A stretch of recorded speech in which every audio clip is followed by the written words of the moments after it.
결혼은 하나님께서 인간을 창조하신 후에 축복을 주신 제도입니다. 아담이 복종한 것이 좋아 보이지 않았다고 하셨죠. 하나님은 그에게 배필을 창조하셔서 함께 살도록 해주셨습니다. 결혼을 통해서 자녀들이 번성하게 되고 인류 역사가 진행되도록 하신 것이 하나님의 뜻이었습니다. 그러나 사람들이 타락한 후에 그 결혼 제도도 원래 창조 목적과는 다르게 변질이 되고 행복은 보장해주지를 못하게 되었습니다.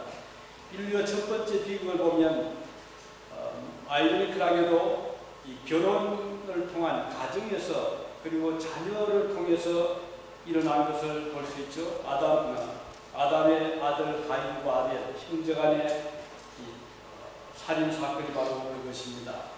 축복으로 주신 결혼의 산물이 그 역할을 다하지 못한 기록으로 남았죠. 그 이후에도 수많은 사람들이 결혼해서 행복을 찾고자 했지만 성공하지 못한 경우들이 너무나 많습니다.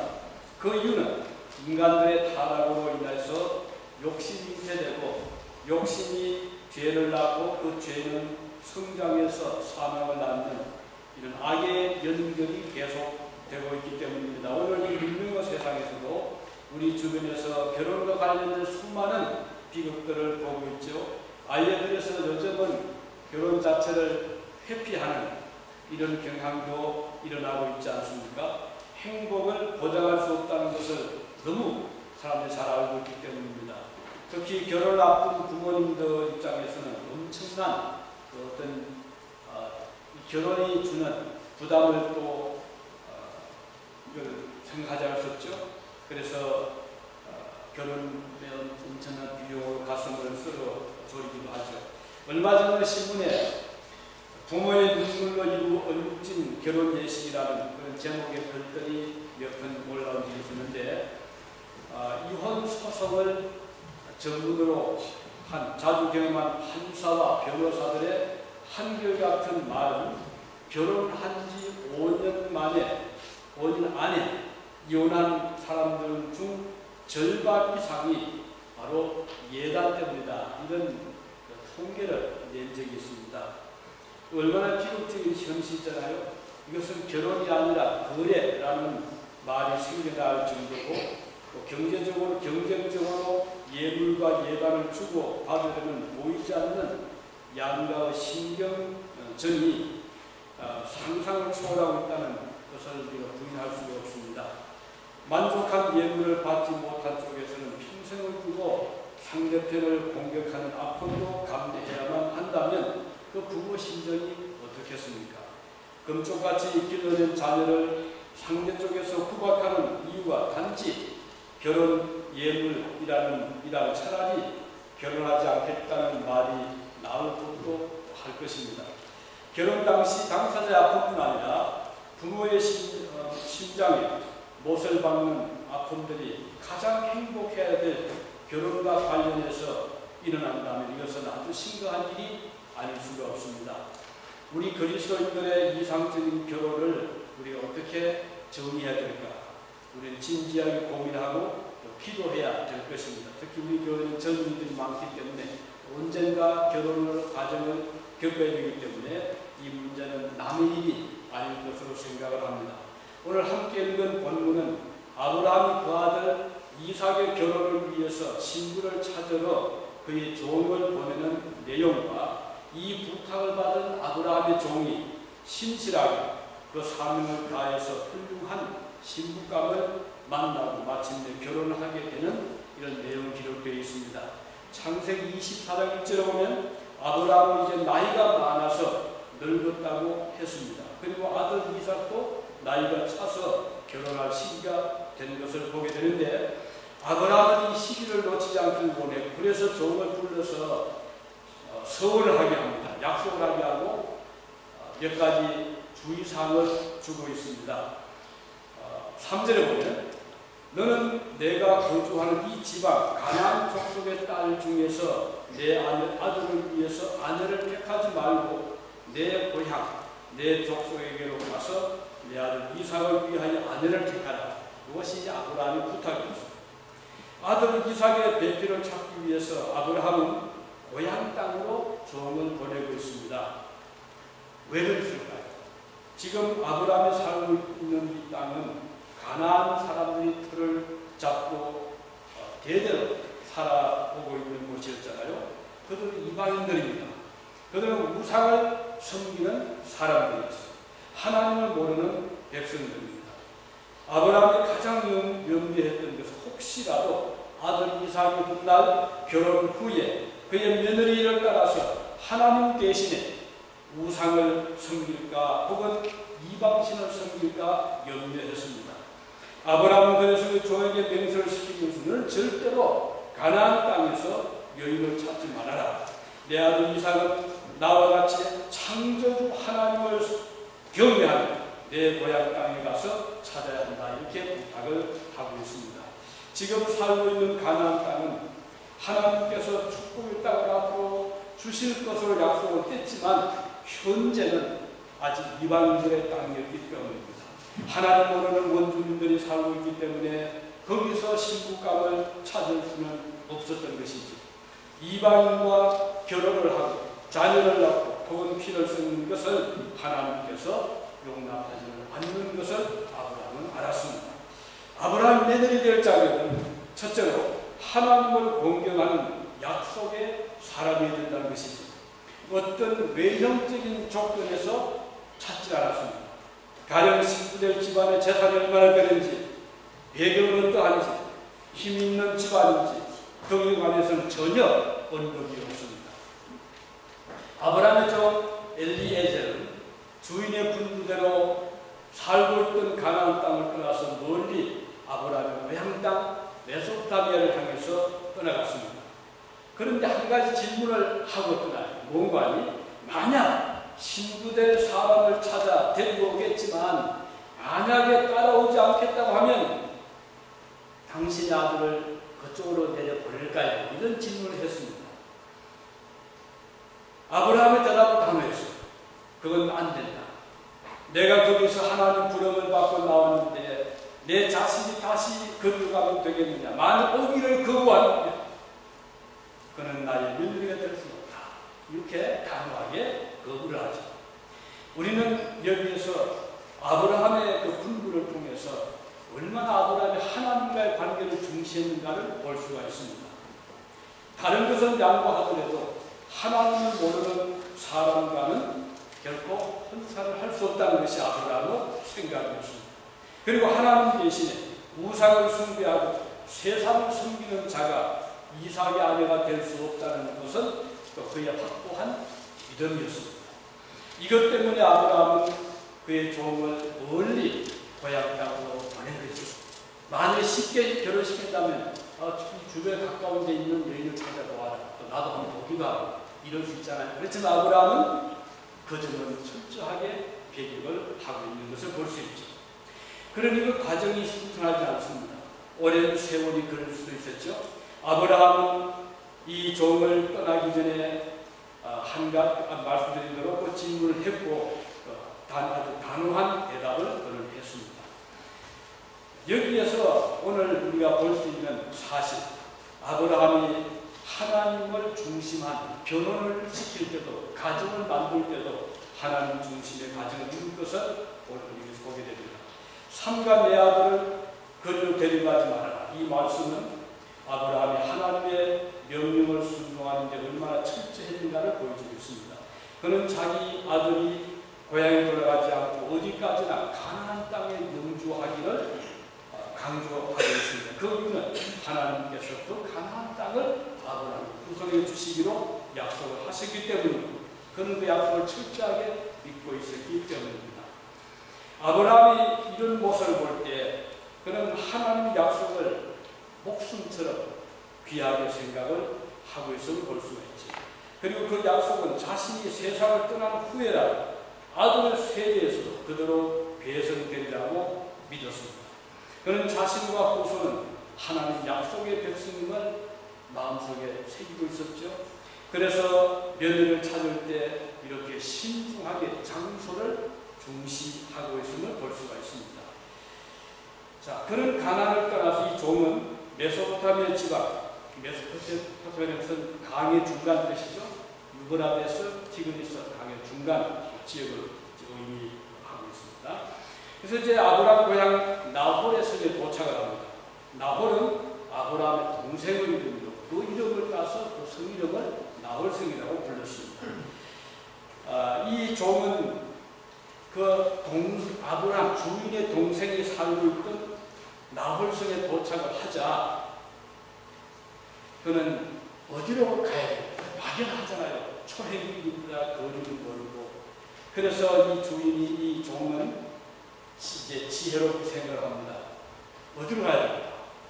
우리 여기에서 사람을 만나는 장소의 중요성을 보게 됩니다. 어디로 갔죠? 우물가로 갔습니다. 왜? 우물은 요즘도 수도 없었기 때문에 항상 동민들, 주민들이 남녀는 없이 특히 여인들이 자주 찾는 곳이죠. 그래서 이 종은 그 우물을 택한 것입니다. 그리고는 지켜보면서 기도를 하는 것이죠.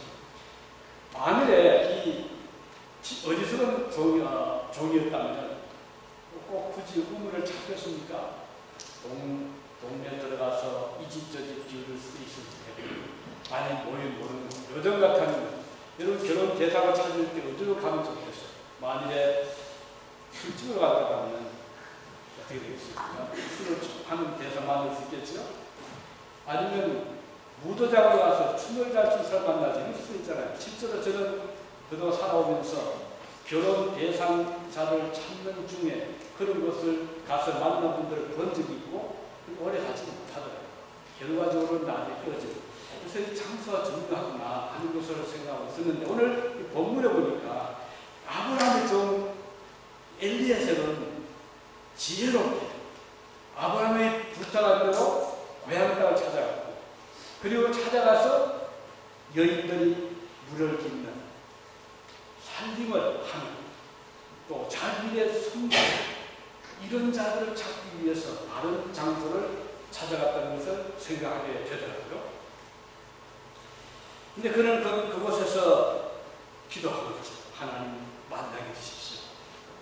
오늘 같다면 우리가 믿음의 좋은 관리자를 만나기 위해서 어디를 찾겠습니까? 당연히 하나님을 사랑하는 자들이 모이는 곳이 아니겠어요? 기도하는 곳, 예배드리는 곳, 주의 백성들이 모이기를 즐겨하는 곳이 있잖아요.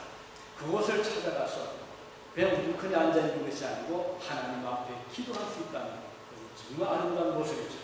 이 아브라함의 종 엘리에셀은 기도합니다. 하나님, 제가 이곳에서 누구를 알겠습니까?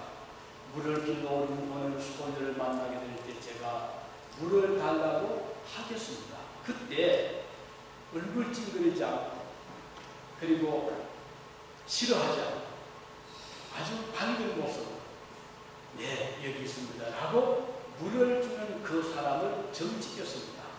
그리고 또 한 가지 더, 그뿐 아니라 내 이 연필의 낙타들이 지금 물을 끄고 앉아있는데 이 낙타들에게도 물을 기꺼이 주는 그 소원들을 하나님이 예비하신 신부감으로 생각을 하겠습니다. 이런 기도를 한 거예요.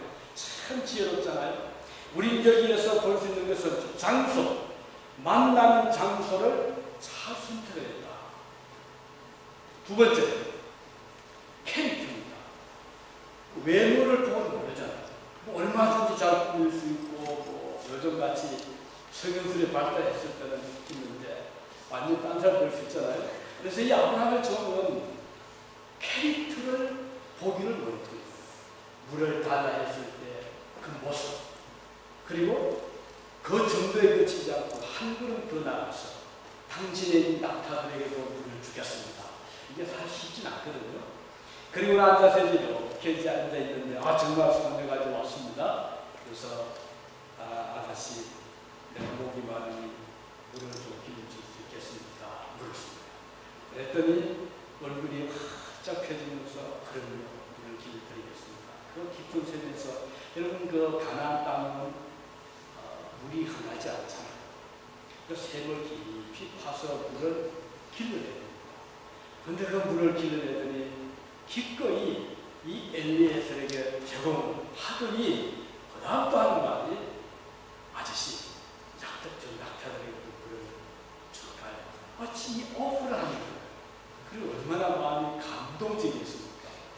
그 열만이 쉽지 않잖아요.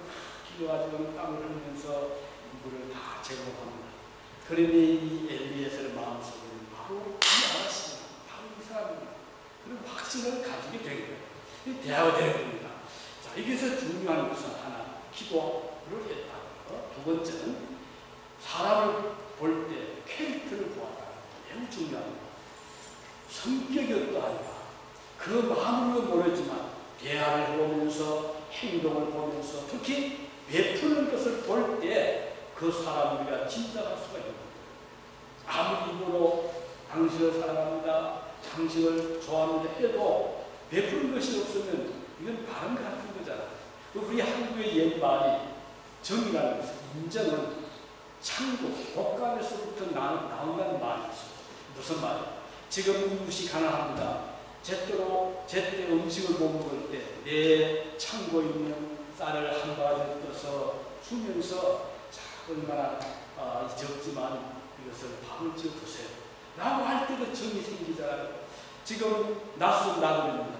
얼마든지 거절할 수 있어요. 당신 누구든지 마치 예수님 그 수가성가에서 그 여인이 주님께 대하듯이 아니 당신이 유대인 남자로서 나에게 물을 달라고 하시니까 이렇게 하듯이 이 리버가라는 소녀가 엘리에셀을 보고 한마디로 거절할 수가 있는데 전혀 그게 아니었어요. 밝게 표정을 웃으면서 기꺼이 물을 제공하고 여기에 그치지 않고 낙타들에까지 물을 기울여서 제공하고 여기에서 이 종은 그 소녀의 성격을 파악을 합니다. 이런 소녀가 집에 들어온다면 이런 자가 우리 며느리가 된다. 주인의 며느리가 된다. 복은 알아줘야 된다. 참 지혜로운 점이죠. 오늘 우리가 교회가 바로 이래야 되지 않겠어요? 낯선 사람 들어와서 지금 치다본다. 또는 뭐 손님 지금 사람 지금 아주 힘이 있고 배고픈데 전혀 관심이 없다. 이렇게 되면 그 교회가 도움이 되겠어요? 이렇게 해서 그 가정의 복을 받겠습니까? 당연히 아주 이 프렌들리하게 기쁘게 맞아 영접하고 나에게 있는 그 따뜻한 사랑을 베푼다면 하나님이 기뻐하실 거잖아요. 그래서 오늘 결혼의 성공은 캐릭터, 좋은 성격의 사람 만나는 데 있어요. 그래서 윗사람을 존경할 줄 알고 아랫사람을 사랑할 줄 알고 형제를 이해할 줄 알고 요즘 아까 말씀드린 대로 그 대사에 이 기둥사람이 결혼식이 장례식이 또 어느 신문에 보았더니요 어떤 가정에 부모님이 세상을 떠났어요. 그래서 이제 이 장례를 치르는데 치르고 나니까 그 들어온 상조금이 조의금이 좀 나와요. 한 7천만 원이 남았는데 형제가 넷입니다. 서로 싸우는 거예요. 이건 당연히 내가 그동안 많이 부주를 해왔고 앞으로 해야 되는 내 몫이 많아요. 그랬더니 또 하나는 아니 같이 같은 아들인데 누굴 더 주고 되느냐 또 이렇게 이게 뭐 재판까지 가는 얼마나 불행하잖아요. 그래 얼마나 나중에 결국 서로 덕이 지고 자 부모님 세상 떠나면 그것도 아픈데 몇 번 안 되면 그 조의금 때문에 덕이 진다면 이건 행복이 아니잖아요. 이건 성격의 문제입니다. 그래서 우리가 좋은 사람이라는 것은 뭐 잘 생기고 가진 것이 많고 뭐 빼끌하고 이게 아닙니다. 얼마나 아름다운 마음의 소유자인가 참 중요한 거거든요. 그래서 복을 받는 사람들은 이 엘리에셀 같은 비록 종이었지만 사람을 풀 수 있는 눈이 있었다는 것을 볼 수가 있죠. 오늘 이것은 매우 중요한 것입니다. 그래서 이제 여기에 더해서 이 리버가는 종에게 다시 또 말합니다. 아저씨 우리 집에 본인이 날도 정리하고 어딘가 유숙하셔야 되는데 우리 집에 들어가서 우리 집에 들어가면 방도 많이 있고 우리 부모님이 기뻐할 겁니다. 이렇게 해서 이제 그 엘리에셀을 데리고 집에 들어가니 또 집에 부모님들이 환영하는 거예요. 좋으십시오. 그리고 그 집안 얼마나 복된 집안이다. 그래서 그 집에 머물면서 대화를 하고 얘기해 보니까 놀랍게도 그 리브가의 아버지는 아브라함의 동생이에요. 그래서 그 옛날에는 그 결혼이 이렇게 인체가 이루어졌거든요. 이게 전혀 흠이 아니었어요. 그렇게 해서 이제 서로 대화를 하고 결혼에 이제 말이 나오고 그 그 리브가 본인도 떠나기를 원하고 또 부모도 허락을 하고 이렇게 해서 이제 혼사 이루어지는데 부모가 서운하더라. 그래서 리브가의 아버지 어머니가 엘리엇을 보고 그렇지만 바로 버리긴 너무 서운하니 한 열흘 정도라도 좀 같이 있게 해주시고 요청을 합니다.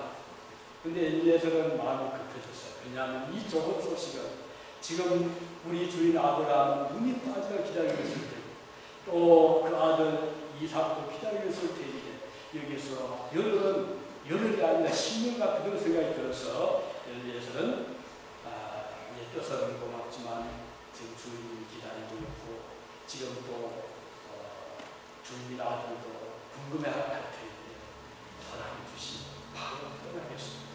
이렇게 해서 바로 그 리브가를 데리고 주인 좀 가게 이런 이제 내용이 오늘 본문에 기록이 되어 있습니다. 여기에서 영적으로 오늘 우리의 신랑 되신 그리스도께서는 신부를 찾고 있는데 누가 훌륭한 신부가 될 자격이 있을까? 캐릭터.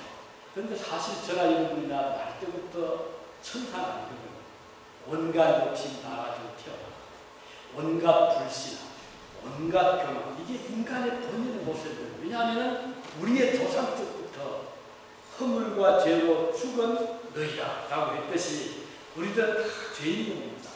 아무리 잘 꾸미고 아무리 단장을 해도 우리 속에 있는 이 성격만은 고치기 쉽지 않거든요.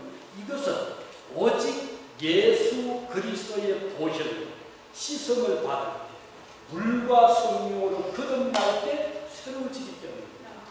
이런 사람이 될 때 주님의 훌륭한 신부가 될 수가 있는 거예요. 예수님이 기뻐하시는 그의 백성이 될 수가 있습니다. 이런 사람이 될 때 사랑을 베풀 수가 있고 나누어 줄 수가 있고 나의 것을 내 이웃을 내 몸처럼 사랑할 수 있게 됩니다. 그래서 오늘 우리는 우리를 찾고 계시는 신랑 되신 그리스도의 신부들이 되기를 바라는 것입니다. 우리가 오늘 많은 그리스도인들이 비난받는 이유가 무엇입니까? 많은 사람들이 비난받는 것은 그리스도인들이 비난받는 것은 이 세상에서 빽이 없어서가 아닙니다. 가문이 훌륭하지 못해서가 아닙니다. 또는 결혼할 때 혼수품을 적게 했다고 비난받는 것이 아닙니다. 문제는 인품에 있습니다. 사람을 포용할 수 있고 자비를 베풀 줄 알며 욕심내지 아니하고 나누어 줄 줄 아는 사람, 형제간에 우애하고 손님 대접하기를 기뻐하는 사람은 어느 선거의 며느리가 된다고 해도 환영을 받을 것입니다. 리브가의 가족의 며느리를 보더라도 훌륭한 인품의 가족임을 볼 수가 있잖아요. 이런 사람은 하나님의 축복이 함께 하시는 사람이기 때문에 이런 사람이 들어오면 가정의 축복이 같이 들어오게 되는 것입니다. 이런 분이 들어오면 형제간의 우애를 가지게 되는 것입니다. 이웃간의 화목을 가질 수가 있는 것입니다. 이제 마지막으로 이 아브라함의 종은 이 모든 길을 지금 자기가 발견을 했지만 이 종이 얼마나 겸손한지 그의 뒤에 쭉 기도를 보면 그는 믿음이 좋은 종이었어요. 그는 하나님께서 인도해 주신 것이라고 믿고 감사와 찬양을 드리고 있는 것입니다. 27절에 보면 그는 이렇게 말합니다. 나의 주인 아브라함의 하나님 여호와를 찬송하나이다. 나의 주인에게 주의 사랑과 성실을 거치지 아니하셨사오며 여호와께서 길에서 나를 인도하사 내 주인의 동생 집에 이르게 하셨나이다. 이 말씀에서 먼저 아브라함의 종의 태도가 돋보이잖아요. 그는 자신이 아브라함의 종인 것을 언급하고 있습니다. 설령 자기 곁에 주인이 없지만 마치 곁에 주인을 모신 종처럼 말합니다. 나의 주인 아브라함의 하나님 여호와를 찬양하나이다. 많은 사람들은 곁에 주인이 있으면 더 존경하잖아요. 옆에 주인이 있으면 일을 더 잘하고 옆에 사람이 있으면 좀 돋보이려고 하지만 그러나 그 사람이 주인이 없거나 또는 사람이 없으면 다른 사람이 되는 경우들이 가끔 있습니다. 오늘 엘르아사는 그렇지 않았어요. 수많은 멀리 주인을 두고 집을 떠나왔지만 자기의 주인을 잊지 않고 있음을 볼 수 있습니다. 자신은 주인의 종인 신부님을 지금도 잊지 않고 있습니다. 오늘 이 모습은 그리스도를 주인으로 모시고 살아가는 신실한 성도의 모습을 잘 보여주고 있습니다. 우리 곁에 그리스도께서 계시지 아니한다 해도 우리는 항상 그의 종들입니다. 매우 중요한 삶의 자세입니다. 언제 어디서든지 주인이신 그리스도를 최대로 존경하고 공경하는 성도는 그리스도의 신실한 종들이라고 할 수가 있습니다. 아브라함의 종이 주인의 아들의 신부감을 만난 다음에 가장 먼저 드린 기도가 바로 기도입니다. 그는 자신이 지혜롭게 그 신부감을 찾아내었다고 자만하지 않습니다. 하나님께서 예비하신 그를 만나도록 인도해 주신 하나님께 감사하고 영광을 돌리고 있습니다. 모든 존경과 영광 주님께 돌리는 이 신실한 종의 모습에서 그리스도인들의 삶의 태도를 우리는 배울 수가 있습니다. 우리는 그리스도로부터 사명을 받은 종들입니다. 그리스도의 신부를 부지런히 찾아내 그분에게 인도해야 될 자들입니다. 이것은 그의 종들의 선교의 사명을 말하는 것입니다. 우리를 통해서 전도가 되어 주님께 인도되었을 때 그 기쁨을 말할 수 없이 클 것입니다. 그러나 우리가 한 가지 기억할 것은 이 모든 전도의 과정과 결실을 주님께서 예비하시고 인도해 주신다는 것을 믿는 것입니다. 사도행전에 보면 사도 바울이 전도를 하면서 기록을 하고 있잖아요. 거기 13장 48절 이렇게 기록되어 있습니다. 이방인들이 듣고 기뻐하며 하나님의 말씀을 찬송하며 영생을 주시기로 작정된 자는 다 믿더라. 여기 중요한 키는요. 지금 비록 바울이 전도하지만 그 전도를 받고 마음이 변화받고 믿기로 작정한 자들은 바울의 전도의 말에 능력이 있지 않냐. 하나님께서 작정해 주신 구원을 얻기로 주시기로 작정된 자를 믿더라. 바로 이것입니다. 그래서 이 말씀 보면 전도하는 모든 일들은 하나님께서 예비하신 구원의 한 과정을 볼 수가 있다. 전도는 전도자의 마음의 아름다움에서 되는 것이 결코 아닙니다. 전도자가 능력이 있어서 결실되는 것도 아닙니다. 다만 주님께서 그의 종들을 사용해서 열매를 맺게 하시는 분은 바로 우리 주인 되신 하나님이신 것입니다. 바울은 이 사실을 알고 있었습니다. 그가 전도할 때 주님께서 예비하신 사람들은 그의 전도를 받아들여 믿는다는 것을 그는 알았습니다. 아브라함의 종은 자신이 먼 길을 와서 우물가에서 한 소녀를 발견하고 주인의 며느리 감은 것을 파악했지만 이 모든 과정을 인도하신 분은 하나님이신 것을 알고 있었던 것입니다. 그래서 그는 말합니다. 여호와께서 길에서 나를 인도하사 내 주인의 동생 집에 이르게 하셨나이다. 오늘 우리의 삶과 이런 삶이 되기를 바랍니다. 아브라함의 신실한 종 엘리에셀처럼 우리도 많은 신부감을 찾아서 우리의 주인 되신 주님께 인도하는데 그 과정을 하나님께서 이끌어가신 우리를 기도하기를 바랍니다. 여기 유진 지역에서 우리는 주님의 종들이고 엘리야살처럼 우리가 버림받은 자들을 생각할 때 우리는 부지런히 사람들을 만나서 주님께로 데려가는데 중요한 것은 하나님께서 우리를 이끌어가시고 또 우리가 사람을 볼 때 외모를 보지만 그가 무엇을 가지고 있는가 명품을 가지고 있는가 이게 중요한 것이 아니라 그의 캐릭터가 변하고 있는가.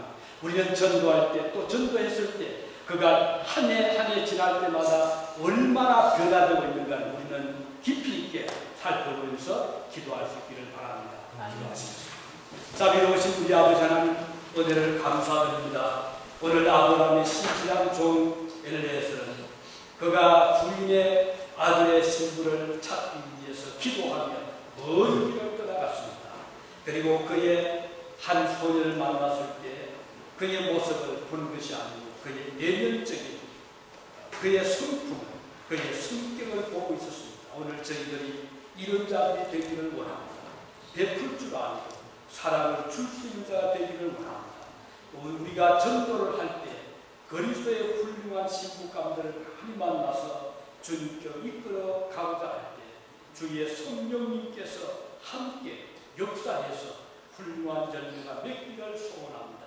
저희 교회가 많은 열매를 맺어 주님 앞에 드리는 교회가 되게 하여 주시옵소서. 예수님의 이름